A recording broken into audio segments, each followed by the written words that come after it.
What's up, JT Nation? Jas Takhar here. You've got a system, you're doing the work, but your sales aren't where they should be. Your calendar is a mess, your CRM is quiet, and your prospecting feels like shouting into the void. What's broken? Today, we're gonna fix it. This is your troubleshooting guide for a sales system that's just not working. I've got 5 common problems I'm gonna fix for each of them. Let's go. All right, let's start with the first question, team. My calendar is a disaster. How do I regain control of my day so I can actually focus on making money, not just putting out fires? Well, I'm glad this is the first question on today's episode because the most fundamental system that I think high ticket / relationship building salespeople need to have in place is time blocking. And it really starts with understanding the mindset. The mindset being that your calendar is your blueprint for wealth. It's not just a place where you're going to put in your appointments when you need to do consultations. And obviously that's important. But if you start to treat your calendar more like your boss rather than a secretary, and what I mean by that is that you just dump stuff in the calendar, but you never really even look at the notifications that come because they're almost bothersome to you. It becomes more of a reactive strategy or a reactive tool, actually, than what it really is, which is something that should dictate you sticking with the high revenue activities consistently. That doesn't mean that you don't put your appointments in there. But there's a couple of appointments, both business and personal, that truly should be non-negotiable. And I like to start, because I've been there before. I've been on the hamster wheel, feeling like I'm busy, just checking off on things, or double booking at times because I'm not using technology. I mean, I used to be someone who would do the old school paper kind of calendars or like a notebook, which is a good start, but the problem with it is if you ever lose it, right? Where now with technology, it's made life a lot easier from this perspective, especially if you stick with it. Those non-negotiables, both from business and personal. I like to start with the personal stuff first. Why? Because there's certain aspects in your personal life that if you don't take care of, if you don't attend to, because you might feel like they're not urgent, but they're always so important, right? Which is attending to your body, your mind. Schedule that in there like an appointment. If you were to have an appointment with a client, here's the overall mindset, and then I'll go into the tactics. If you had an appointment with a client where the commission was going to be $100,000, $50,000, $10,000, I know you would stick with it. You'd probably be thinking about it 2 days before, a night before. You might even lose some sleep over it. That's how you want to think of the big non-negotiable / big rocks in your calendar, which is the appointments with yourself are just as important as when you're meeting with a client. So making sure that if you're somebody who works out, maybe you do some meditation, whatever it is that gets you right, gets your machine right, put that into the calendar, make sure that you see it every single day. Then time with your family, time with your friends, time with maybe services or responsibilities around your community / your church. Now those are the personal big rocks. Now come really, if you can just do this one thing from a business perspective, everything else will take care of itself, which is ensuring that every day that you're working, so for argument's sake, let's just say you have a 5-day work week, that you have 2 hours in your calendar, non-negotiable, and it gets easier over time, okay? Non-negotiable for lead generation / prospecting / business development. Yes, there's a lot of words for it. At the end of the day, it's you ensuring that you are consistently trying to fill up your sales funnel. Because in sales, when you have a lot of people that you're have in your as your hot prospects, when people fall off because they change their mind, they work with somebody else, something happened, deal fell through, it doesn't hurt you as much because you have a big you already know that you have other people that you're going to get deals from. Because I know the feeling, right? Where the business goes up, it comes down, it goes up, and it comes down. It's so inconsistent. And so the way to deal with that is that if you're always making sure that you have prospecting in your schedule, and there's tons of episodes I've done around prospecting and lead generation, okay? But if you don't schedule it, it just becomes one of those things that's a nice to have. Now, one thing that I started doing a lot more recently is starting a timer. And you can get like an old school $5 cooking timer. You could use your phone, where I shut off all the distractions. So no incoming stuff unless, like, you know, it's my wife or one of my business partners. They know what the rule is, how to kind of get a hold of me even in those hours, okay? But I have the timer on. Now I do it for 90 minutes because I ensure that I'm prospecting about 3 hours a day. But for me, I have it on for 90 minutes, and because I need a break after. And I also don't want it to become monotonous, right? Where for 90 minutes, it's no distractions, complete tunnel vision, and then I take a break. I go for a walk. I might do some stretching. I might, do some push-ups just to get the blood flowing again. I might start just scrolling social media for more of a personal perspective, not business stuff. But I know for sure that I'm going to get my 3 hours in. What I'm asking you to do is just implement 90-minute sprints for revenue-generating activities every single day. And here's what you got to remember. Your calendar needs to be your boss, not your secretary. What's the next question, team? I have all my contacts in my CRM, but nothing is happening. How do I turn my contact list into a money-making machine?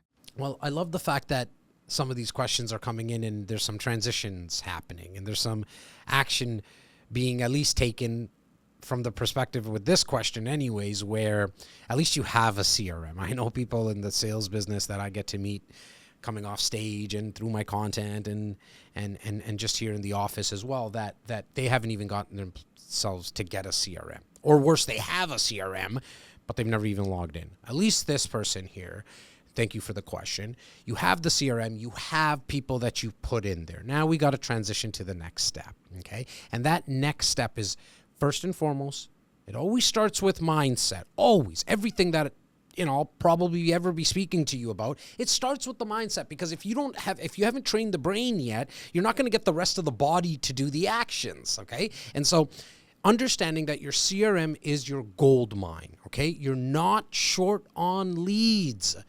You're short on just the ability to consistently follow up. And yes, there's an art to following up, and there's also a science to it. But if you don't even understand that, hey, like, majority of my business is going to come from my CRM, then you're not going to make use of it, right? So I'm here to tell you that the millions upon millions of dollars, and I'm not trying to flex here, as the kids say. I'm not trying to gloat. I'm not trying to tell you that I'm cool.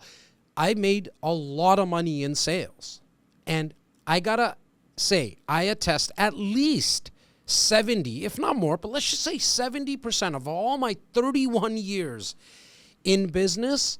I didn't have a CRM back when I was 12 years old knocking on doors, or when I was selling cars. We didn't really use a CRM. The technology wasn't out there. I used an old school kind of cue card system, but then they bought houses from me. I got people in my real estate business that, agents that came into my world because they wanted to know, like, what our company was up to, REC Canada, that now are my coaching clients, right? So you can see how this really starts to snowball. When I was sitting down with a recent coaching client, he was in this same place, had the names and the emails and the phone numbers in a CRM, but wasn't logging into it. So what I had him do is, first and foremost, start with making sure that even before he turns on any other or opens up any other browser on his computer, the first thing that opens up is the CRM. Just get used to that on a regular basis, okay? Then what we implemented for him was a touch process, okay? And a system in place, what I like to call the 30 touch system, okay? It's 2 emails a week, a minimum of 30 touches, by the way, and watch how this really quickly adds up, okay? 2 emails a month, I apologize. In 12 months, because there's 52 weeks in a year, that's 26 emails. He's 95% the way there. Then what we implemented is a phone call that goes out to everybody every 4 months. Now, I have, again, other episodes. I have sheets that you can download that talk about what you can actually say on these calls. But just get the music of this right now. 4 phone calls every single year. So every 90 days, it's set up that he does calls. Now, what I would also recommend that you add is a couple of events every year. This is how you start to take some dormant or graveyard-like CRM that you might have into the gold mine that it really, really is. And here's the first thing I would want you to do after you put everyone into your CRM. Make sure that you segment your leads and implement those touches where the automatic emails go out and the 4 calls a year. We could talk about events later on. Now, after you do that, what you want to do is segment them in 4 types of people. Number 1 is your sphere of influence, your friends, your family, your uncles, your people that you have in your cell phone that you went to high school with. They're all in the sphere of influence. That is one type of segment that I want you to, and literally just put sphere of influence. That's how you tag them. Number 2 is hot prospects, people who you're dealing with right now. Number 3 is your past clients. Anyone who's ever done business with you, and you might be a mortgage broker, but you were a financial advisor in your past life. Make sure everybody who's done business with you there, vice versa. Or you might be an insurance broker and you were a real estate agent before. Anybody who's trusted you before, there's a good chance that they'll trust you again. Not always 100%, but there's a really high probability that they will trust you and do business with you again.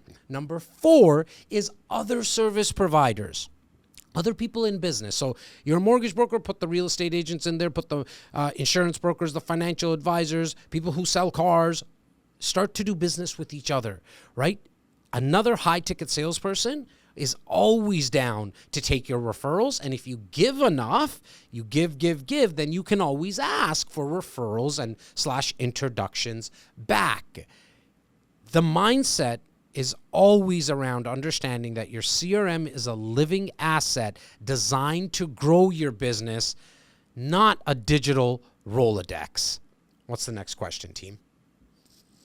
My events are great and I get great feedback, but my follow-up sucks. How do I turn my event attendees into actual appointments? Well, first and foremost, I love the honesty here that the follow-up sucks. And don't worry, because you're not alone in this. Most people don't follow up. What they do is they put on an event. So congratulations on putting on good events.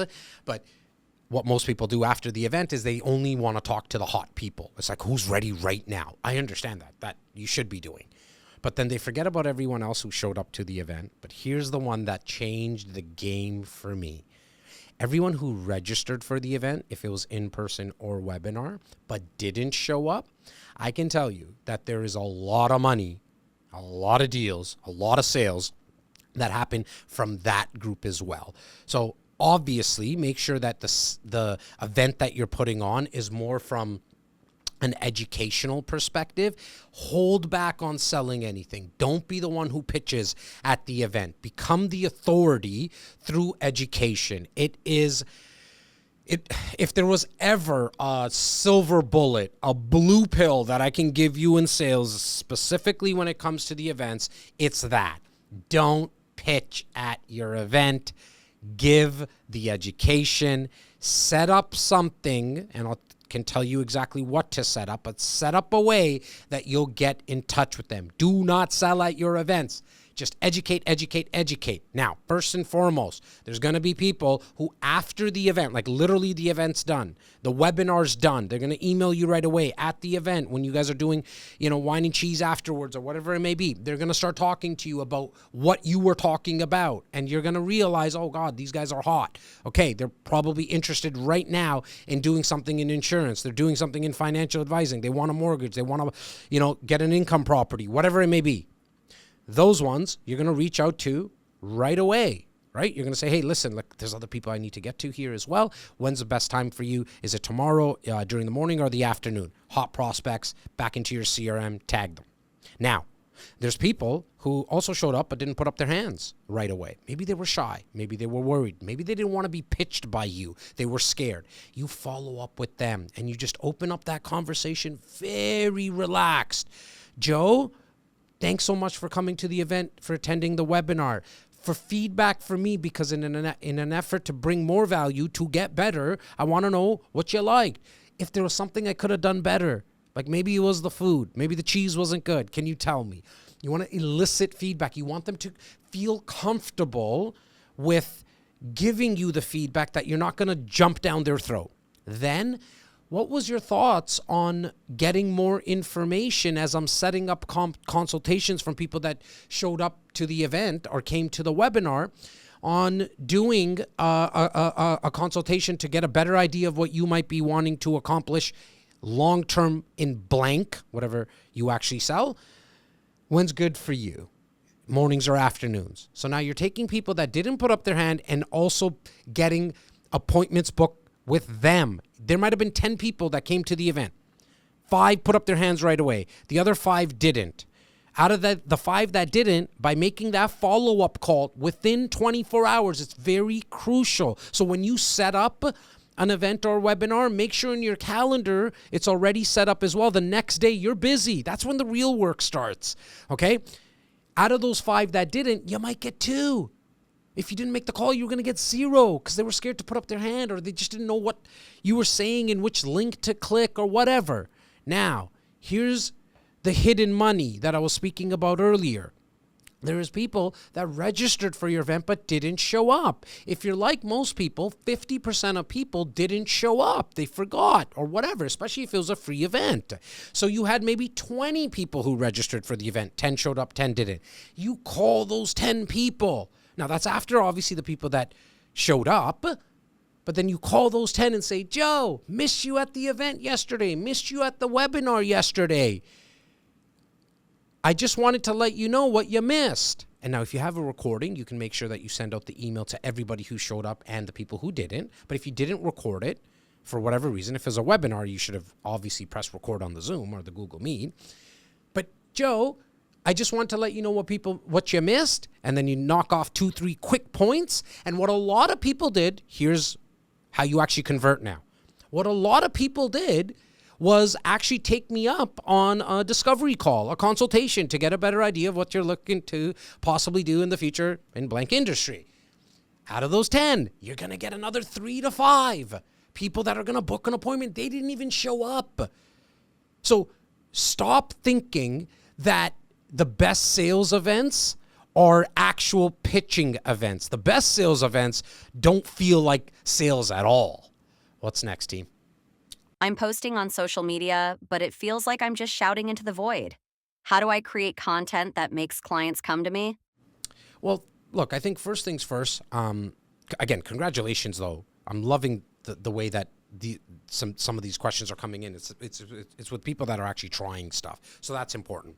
But first things first is understanding that you probably need to post more. Okay, content is the modern handshake today. Like, it is a way to scale, and I'm gonna say it's, if not free, it's the closest thing to free from a marketing perspective, because it doesn't cost any money to just do a video on your phone. Yeah, to do it fancier and stuff, I understand. Now, what I would do is ask you if you're trying to get, because what stops a lot of people to post more is because they're generally trying to get it perfect. And so are you trying to put out perfect pieces of content for people to reach out to you rather than just being yourself / being authentic? And I know that's a buzzword, but being authentic and just putting out as much content as you can. Because I know most people are worried about how they look or worried about the way that they sound, so they're trying to make it perfect. I understand that. This was very difficult for me to get over some of my insecurities.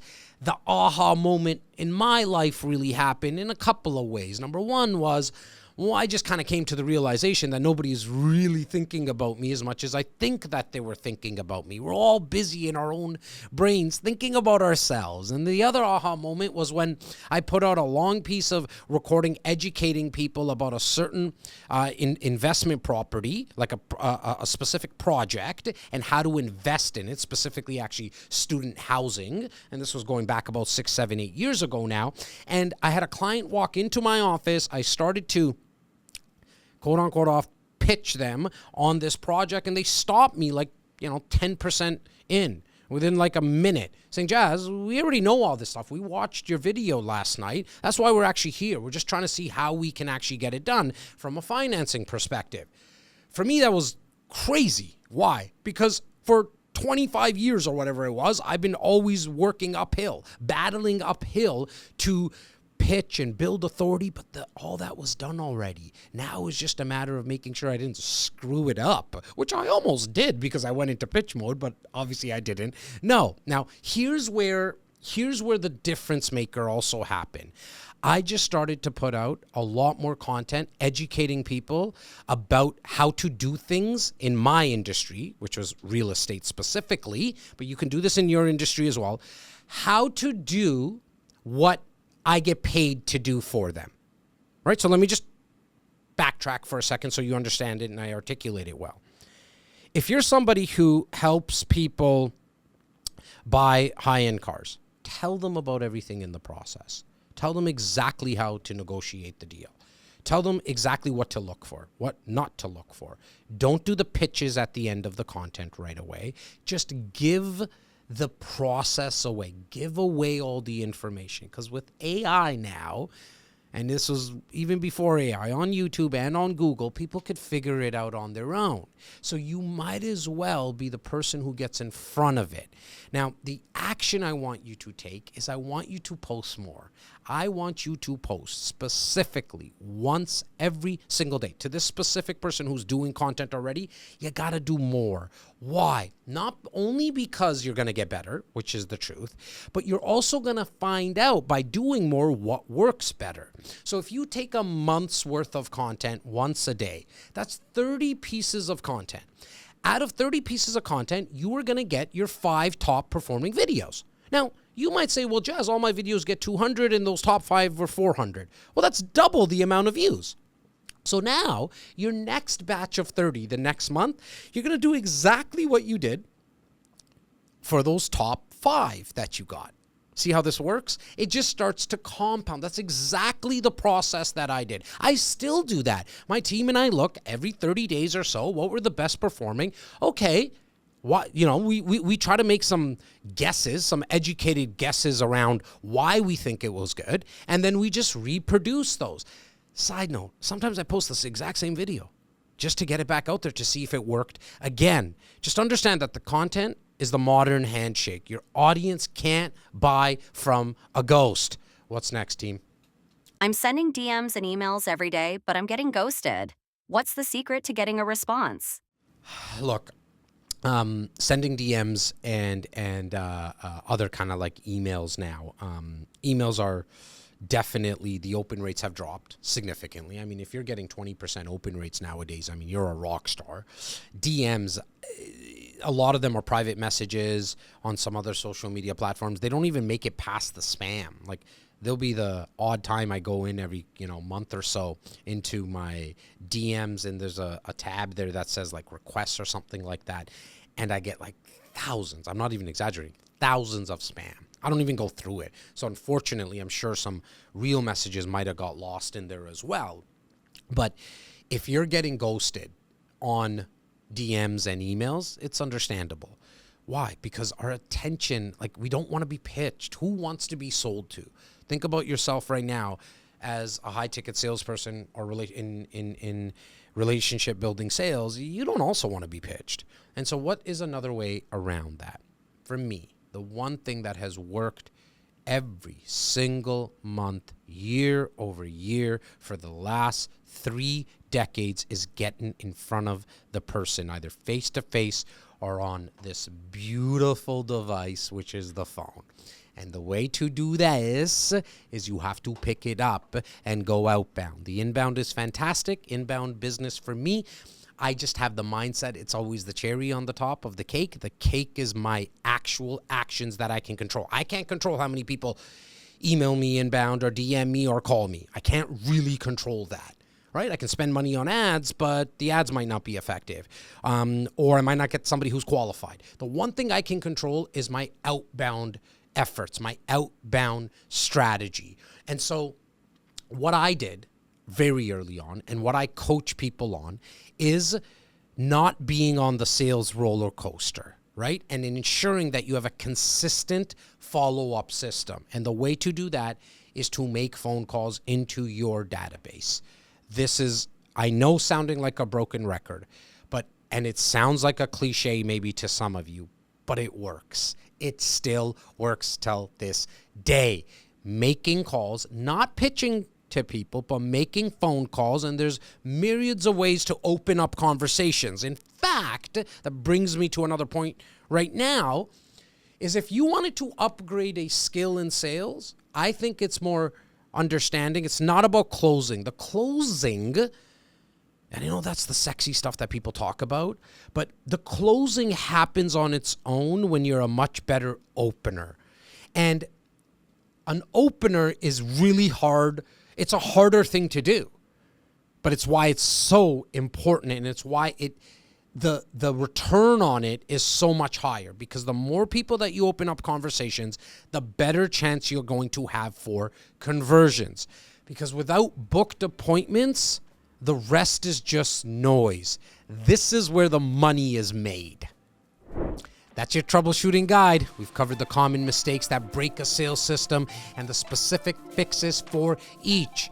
If you're ready to stop putting out fires and start building a predictable, profitable business, check out Jas Takhar Coaching. The link's in the description below. Don't forget to like, subscribe, and share. Until next time, keep crushing it.